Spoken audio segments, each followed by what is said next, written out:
पे एक टीएमसी। देखिए, नंदीग्राम में हमारा टीएमसी का एक वर्कर मर्डर हुआ, एलिगेशन बीजेपी का खिलाफ है।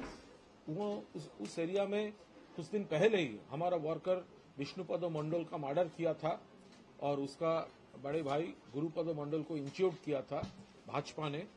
तो वो कहीं प्रॉब्लम चल रहा है, भाजपा लगातार अटैक कर रहा है और पुलिस, नंदीग्राम थाना का एक सेक्शन ऑफ पुलिस, वो शायद उसका रोल ठीक नहीं है। हम उसका प्रोटेस्ट कर रहा है और ये जो लोग दोषी है, जो ये खून में कनेक्टेड है, तो सब लोगों को तुरंत अरेस्ट करना चाहिए।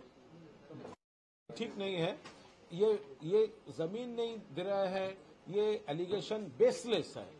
अगर किसी जगह पे कोई जमीन पे कोई टेक्निकल और लीगल प्रॉब्लम है वो तो अलग है, लेकिन पॉलिटिकली मोटिवेटेड वे से बंगाल जमीन नहीं दे रहा है, ये पूरा बेसलेस है। नितिन गडकरी जी को हम लोग पूछना चाहते हैं, तो आप 100 दिन के रुपया क्यों नहीं दे रहे हैं?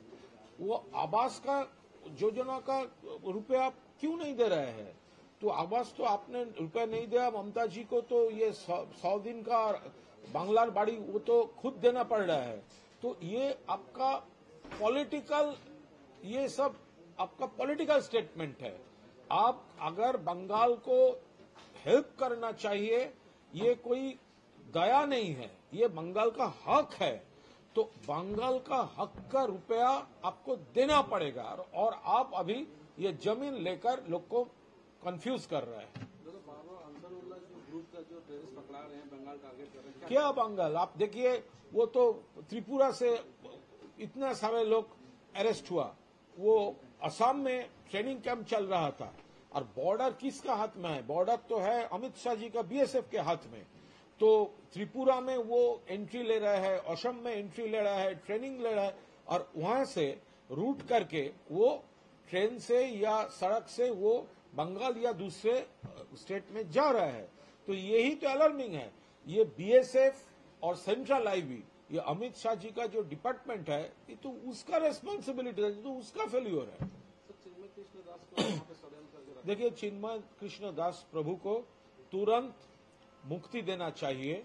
जिस तरह चिन्मय कृष्ण दास को बांग्लादेश अरेस्ट करके रखा है विदाउट एनी ट्रायल, विचार नहीं है, लेकिन सिर्फ अरेस्ट है, हम लोग इसका विरोध करते हैं। लेकिन ममता जी क्लियर करके दिया है कि हम वेस्ट बंगाल एक स्टेट है और बांग्लादेश एक अलग कंट्री है।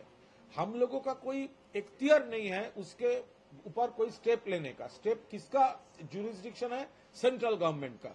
तो दिल्ली बीजेपी सरकार क्या कर रहे हैं? बांग्लादेश में एक के बाद एक अटैक चल रहा है, बांग्लादेश से प्रोवोकेशन वाला डायलॉग आ रहा है, वहां पर हमारा साधु को बिना विचार अटक करके रखा है। तो दिल्ली का गवर्नमेंट क्या कर रहा है?